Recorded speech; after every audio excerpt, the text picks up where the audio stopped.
I will tell you the number one thing that people say to me when I tell them, Jody, that I'm a stand-up comedian is they say, "Oh, I could never do that. I could never do that." And I started to hear that so often, then it occurred to me that I would hear it at other parts of my life when I tell them I ran a half marathon or that I do hot yoga in a room heated to 105 degrees with 50% humidity for 90 minutes. It's like, oh, I could never do that. And it got to the point where I would say, you're probably right.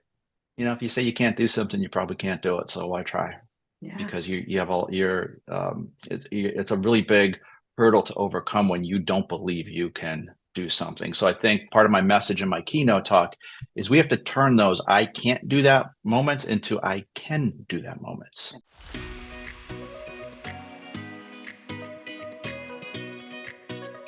Hi, and welcome to Beyond Empty Nest. I'm your host, Jody Silverman, speaker, mentor, and Chief Dare Officer at Moms Who Dare. Every Thursday, I'll share stories of midlife transformation, happiness tips, and dare you to see the opportunities waiting for you so that you can make this next chapter even better than the last. If you're ready to dare, I'm ready to dare with you. Let's get into today's episode.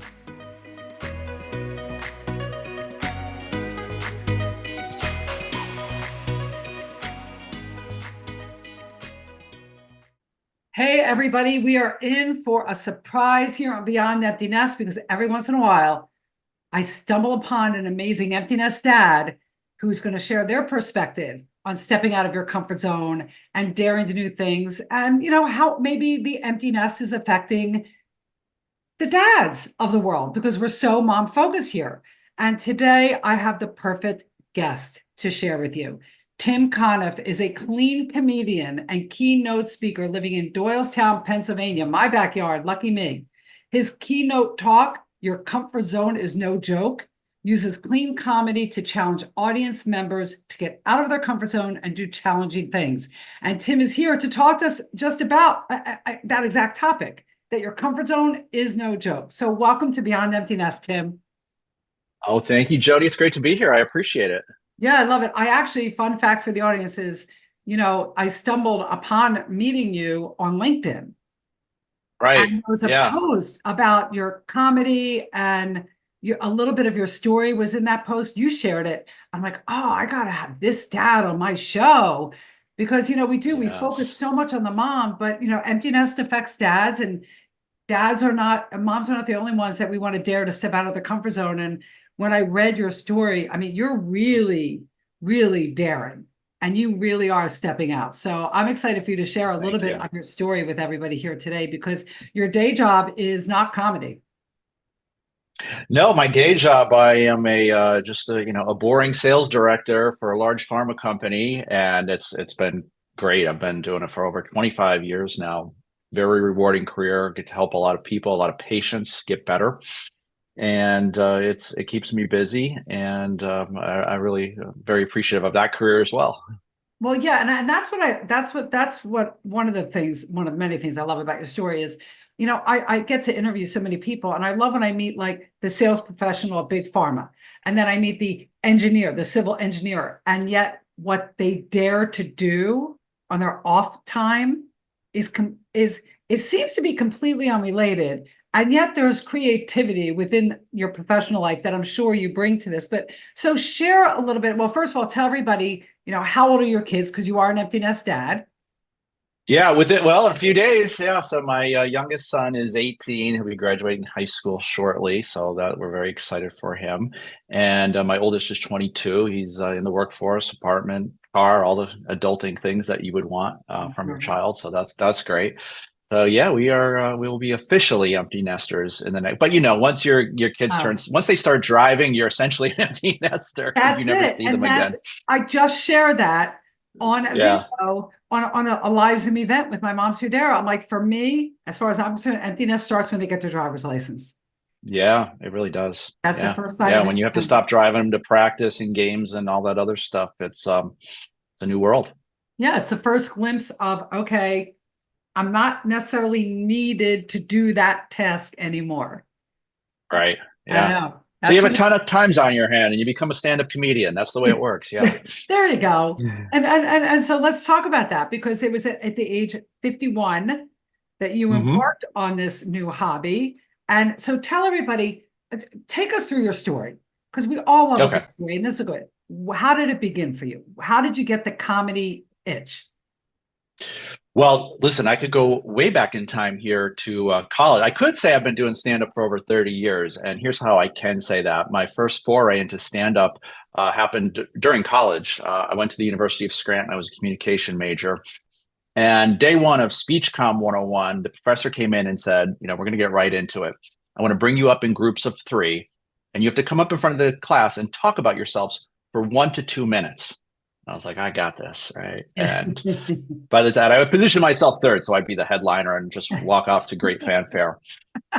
By the time the young lady next to me went, like my deep dark Irish tan was breaking out. I was turning completely red. She sounded like Charlie Brown's teacher. Like I had no idea what was going. It was terrible.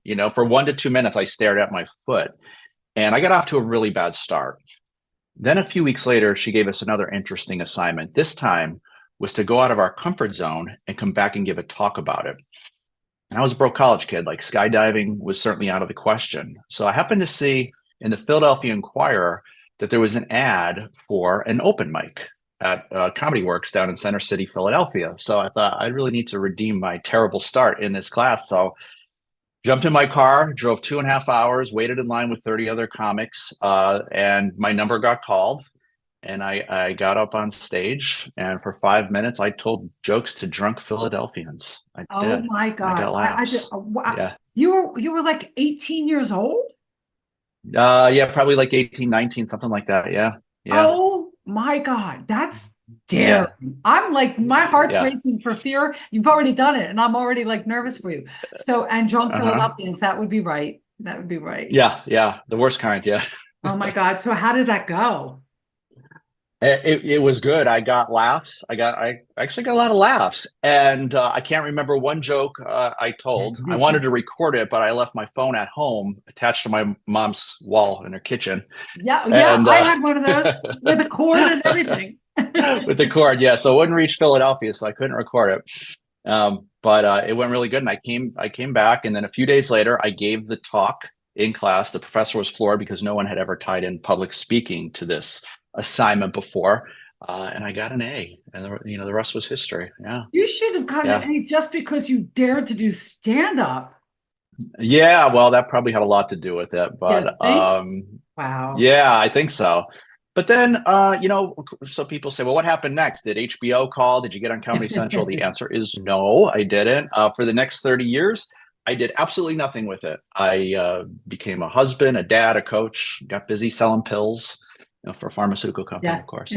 And then my youngest son, he was an avid basketball player, like AAU, CYO, travel, the whole thing since pre-K. And he fractured his foot going into his sophomore year. And at the end of the 8 weeks, he came to me and he said, Dad, he said, I don't miss it. I'm ready to retire from basketball. So it was like one of those poignant father-son moments where I put my hand on his shoulder and I said, son, you're 5'6". If you're Right. going to Duke, you're going for math, son. And so he went on to do great academically and got a job and did a whole bunch of activities, but it wasn't basketball. So, probably most of the people listening to this know that like youth sports, youth activities will dominate your lives for a good 15 years or so. So then when it all stops, you're left with a boatload of time on your hands. Oh yeah. So one night, my wife Deb and I, we went out to watch an open mic at the Comedy Cabaret right here in Doylestown. Great comedy club. It's like a big city comedy club right here in Little Doylestown with Yeah, I've the been. lights, the stage, the sound system. Yeah, it's great. They get great acts. So I was watching these comedians, like 15 comedians, and I was inspired. And I went home that night and I had like one of those I can do that moments. And I emailed the club owner and I said, I want to get on your next open mic. And he said, you're on. So I remember it was like the next one was January 7th of 22. And I remember the date. And I got up on stage once again. And this time I told jokes for 5 minutes to drunk Doylestown. And I got laughs. Once again, I got laughs. And the owner pulled me aside after it. And he said, that was really good. He said, usually the first time sucks. He said, I'd like to bring you back, give you 5 minutes, 6 minutes. He said, see where it goes. He said, comedy takes a long time. Maybe in a few years, you're hosting a show.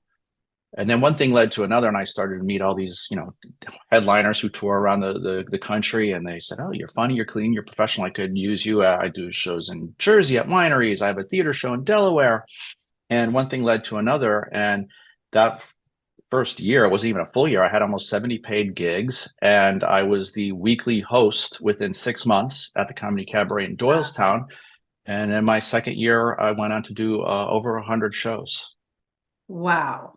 You're right Yeah. where you're supposed to be. I mean, and you said a couple things. I have to go back. Number one, we have so much more in common than we thought to begin with, because my daughter did the whole AAU thing, obsessed with Mhm. basketball, tore her ACL not once, twice in high school, Ooh, and still went back to it. Finally, senior year, she's like, I'm done. I'm like, thank you. But she was yeah. 5'11". We say with her basketball sneakers, she was 6 foot. But There you go. you're like, oh, you Yeah. always say with the sneakers because you're wearing them. So, right. Uh-huh. And then that's number one, we have that in common. So I get that is all consuming, because AAU basketball, Yeah. I'm sure it is the same with lacrosse and soccer, but 4 games in a weekend, 2 days, 4 games. I mean, you're gone. You're like, your whole weekend is inside of a gym. And that is a lot of space to open up A when lot of bench time for those parents. Set my back's a lot better too. a lot, a lot. And then you said when you went, you and your wife went and you went to the comedy cabaret and you had that I can do that moment. I had an I can do that moment when I sat and watched one of my daring moms from my community here local, from the Moms Who Dare community, dared to post that she took an intro to improvisational comedy, an Oh intro yeah. to improv class at a local in Ambler, PA, and that they were encouraged to invite people to come see their performance. And that's all she wrote. So I actually called, I go, well, do you want us to come? And I gathered some people. We went and I sat there and I was like, I could do that. I never Yeah. sat in front of comedy and said, I could do that. But I sat in front of that and I could do that. And then I also had my moment when I sit there and I listen to motivational speakers. I'm like, I can do that too. So I understand the I can do that moment.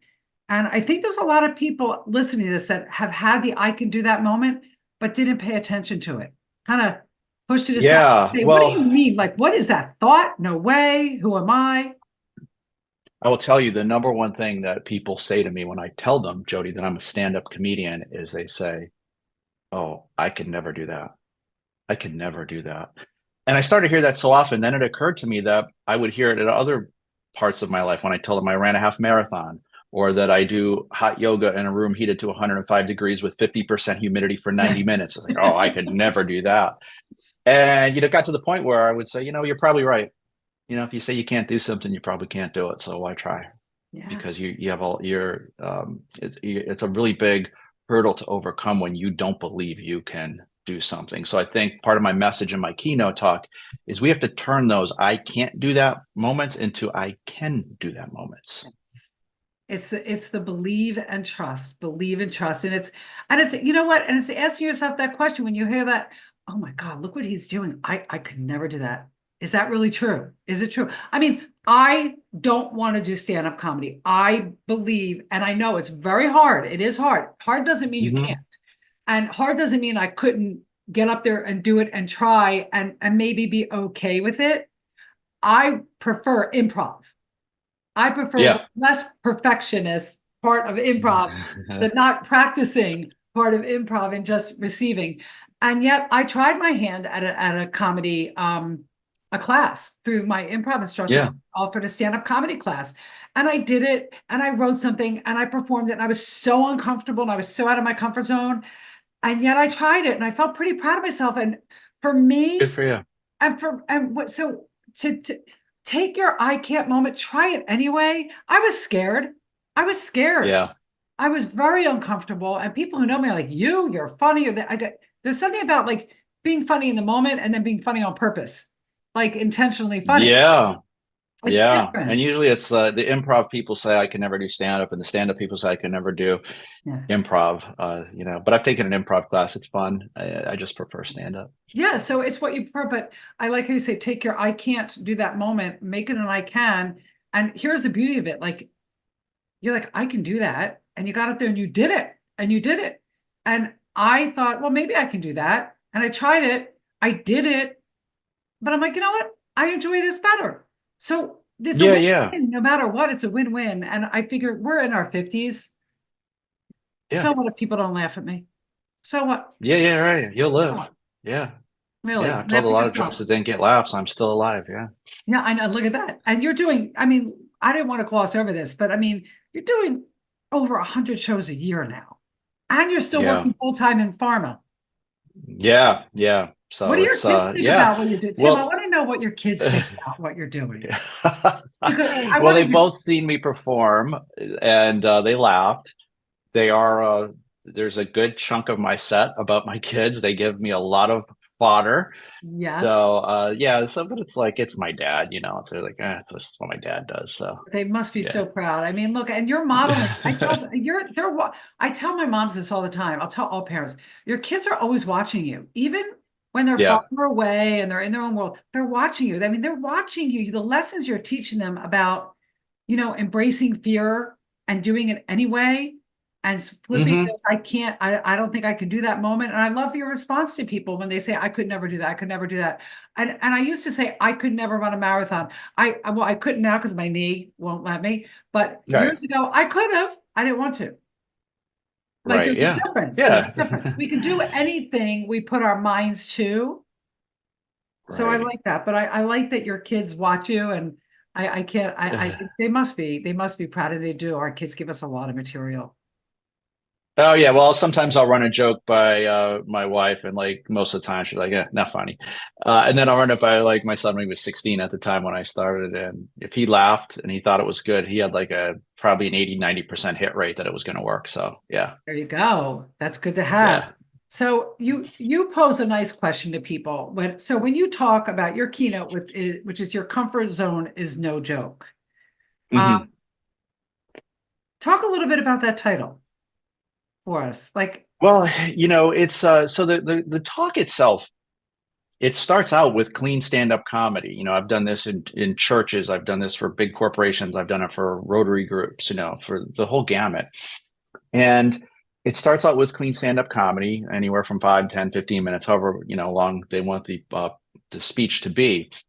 And then that kind of grounds them, it relaxes them, it gets them focused, because from there I pivot to more of a humorous talk. So stand-up is, every 10 seconds, punch, punch, punch, laugh, laugh, laugh. Where a humorous talk, you might talk for 30 seconds and a joke, another 50 seconds a joke. And I talk about my journey in stand-up comedy from the University of Scranton, in that terrible first moment where I had to get up in front of the class and stumble, to my foray into stand-up, to what I've done over the last 2 or 3 years. And one of the questions that I pose to the audience is, when was the last time that you did something for the first time? And that's a great question you could use to start out your team meetings, if you're getting together for book club, your community groups, churches, trying to get teenagers to talk at dinner. It's a really good question. And a lot of people really struggle with the question. So if it's taking you really too long to answer that, or you can't answer that, you've probably been kind of maybe in a little bit of a rut, or just doing the same old thing day in, day out, wash, rinse, repeat. And we have to kind of shake things up a little bit for personal and professional growth and try some different things. Yeah, I love that. I do, because everything that we do in my community is grounded in what I call daring. And daring is really just my Mm-hmm. fun word on stepping out of your comfort zone and trying new things. And I do believe it's the quickest way, the fastest route to reconnecting to yourself and rediscovering hidden talents, or even just Mm-hmm. discovering hidden talents that you never even were aware or in your conscious awareness that you had. And that's that, I like that. Like, when was the last time you did something for the first time? And I also like, when was the last time you had I can do that moment and you secretly just pushed it away? Because I think a lot of people Yeah. have them. A lot of people see one of my number one tips that I give to moms when they're like, well, where do I even begin? Well, what is something that you see somebody doing that you think to yourself, that looks pretty cool? and Yeah. I could maybe do that. So investigate it. So I love that. Ask Yeah. And yourself, sometimes it could be something really basic, like at work, if I see somebody doing something on Excel, that's how I learned Excel. I just standing over people's shoulder at work. How'd you do that? And then they show me, and then that's how, I learned. Like, I was like, I'll try it, and you yeah. figure it out. Technology, it's not just because people say, well, what do I have to become a stand-up comedian now? No, there's a lot of ways you could apply this in your life. Like one of them for me was I built my own website. I'm not a Gen Z. I'm not even a millennial. And that was hard. Three Yeah. mice died in the creation of my website. I kept throwing them across the wall of my office. But I came up with a website and I was like proud of it. It's not the best website in the world, but I was able to do a website. Something I could say I did. I love that. I love that. So that leads us to your dare. The dare for for our audience, because nobody gets out of Beyond Emptiness without a dare. Do you remember? Well, obviously you know remember what your dare is. Do you remember what My you dare? dare say, yeah, listen, I'm going to dare people in the next 30 days to do at least one thing that takes them out of their comfort zone. And I gave this talk last night to a group of dentists, and I always check in. I'm like, now there's two type of people. There's some people who, when I start this talk and they see where it's going, and right away they know, I know what I want to do. And then a lot of them don't, so I ask them just show of hands. I don't ask them to say it. And when they don't, I have a handout that has 25 things that you could do to get out of your comfort zone. And like I always tell them, climb Mount Everest is not on here. So probably the most extreme would be like run/walk in a 5K, try a Right. yoga class, a new recipe, go to Toastmasters. There's a lot of things you can do just to get out there and do something a little bit different to shake things up a little bit in your life and grow a little. Yeah, no, I love that. Again, the synergy between us. So here's what you're gonna Yeah. your dare from Tim is to do it. I like how you put a time limit on it within the next 30 days. Within the next, I'm Yes. gonna follow up after this airs. I'm gonna follow up. I'm gonna follow up with people who in the community. Within the next 30 days of hearing this episode, dare to do one thing that's out of your comfort zone. Yes. If you I would don't love to hear what know, they do. yeah, right. Well, we're gonna make sure that they share it with us. Share it with us. Leave a Yeah. comment. Come back here. Leave in the review. It doesn't have to be a review. You could say, "Hey, Jody and Tim, I dared to do this." Leave that in a review as a comment for us, or in a comment to the YouTube video. But here's the thing: if you are that person where you really haven't, whether you're a dad or a mom, and you're like, I have not thought outside of my job. I have not thought outside of my kid's life. What is it I want to do? Well, there's a link in the show notes below.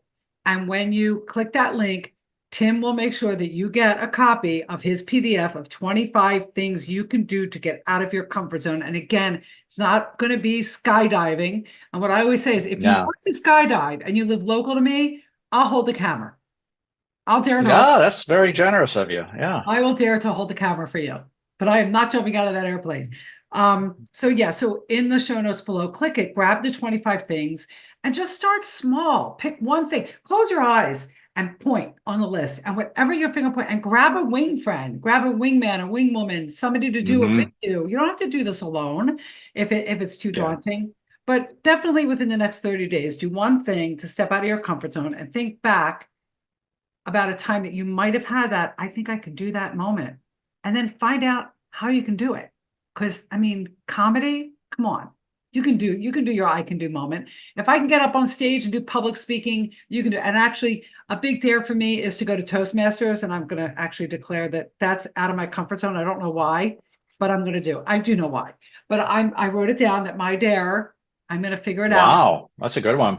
It is a good one. That's a great one. I mean, listen, I was a member for, because, listen, well, most people start comedy, they don't do 70 or 100 shows in their first two years. That's fast.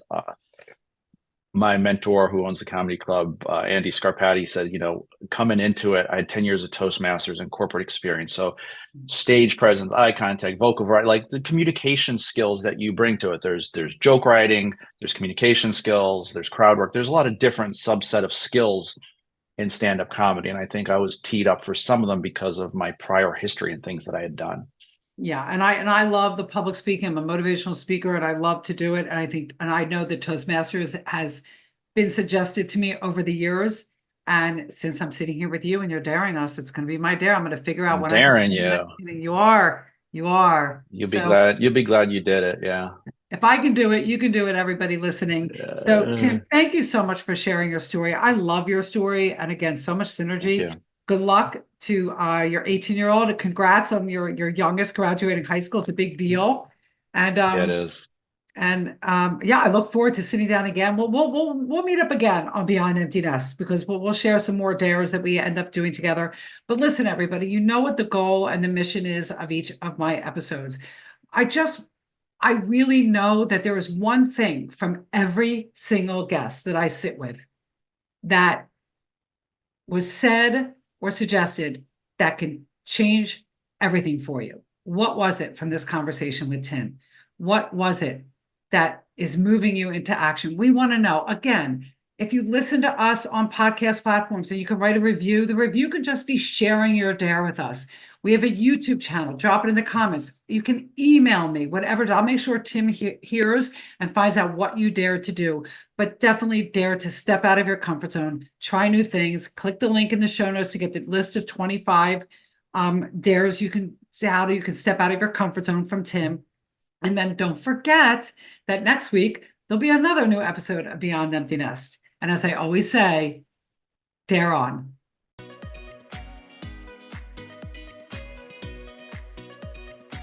Thank you for listening to this episode of Beyond Empty Nest. For detailed show notes and more information, be sure to visit jodysilverman.com. Have you heard of the Double Dares? Well, we're a community of moms and midlife women blending virtual and in-person interactions for connection, support, and exciting experiences. From Mommy and Me classes to soccer sidelines, moms have always found strength in community. And as we navigate the empty nest and other midlife transitions, having that go-to safe space and other women to lean on is a must. Ladies, this is not the chapter to do it alone. Our drama-free group echoes the sentiment of the Cheers theme song, a place where everybody knows your name and our troubles are all the same. If you've been seeking connection and have a desire to figure out who you are and what your purpose is now, then Moms Who Double Dare is the perfect fit for you. Only through the link in our show notes below can you explore and enjoy the first month at half off. Plus, with no contracts, there's zero risk involved. Join us today and get started on your journey of self-discovery, surrounded by new friends who understand and get you. You've sent your kids off to brave new experiences, meet new people, and discover who they get to be. Now, it's your turn. It's your turn to embrace this new adventure. If you're ready to dare on, I'm here to lead the way. Let's embark on this exciting journey together. Click the link below, and as I always say, dare on.